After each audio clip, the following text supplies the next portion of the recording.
Welcome to another episode of the Ministry of AI podcast, where we break down the latest developments in the world of artificial intelligence.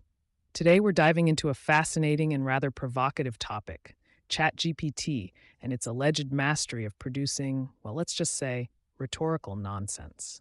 Our focus today is a paper titled Measuring Bullshit in the Language Games Played by ChatGPT, penned by a team of brilliant minds from the University of Cambridge, Alessandro Trevisan, Harry Giddens, Sarah Dillon, and Alan F. Blackwell. This paper is all about uncovering whether large language models like ChatGPT are merely playing elaborate games of language, akin to what philosopher Harry Frankfurt coined as bullshit. Now, you might be wondering, what exactly is bullshit in this context? According to Frankfurt, it's language that shows indifference to truth, something we see increasingly attributed to generative AI models. The authors of the paper propose that ChatGPT, among others, is not just casually bullshitting, it's participating in a whole game of it. So how did they measure this? They created a fascinating tool called the Wittgensteinian Language Game Detector, or WLGD for short.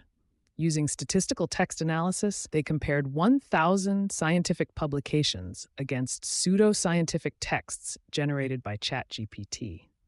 They were digging for patterns, the telltale signs of this rhetoric. Their findings were intriguing. They discovered that the language generated by ChatGPT shares characteristics not just with pseudo-scientific nonsense, but also with certain types of political rhetoric and workplace jargon, famously critiqued by figures such as George Orwell and David Graeber. Basically, ChatGPT echoes the kind of BS you'd encounter in slick political manifestos or jobs that seem to generate work but don't really produce any value, what Graeber might call bullshit jobs. But there's more than whimsy at play here. The implications are deep. We're talking about a model that's integrated into countless applications.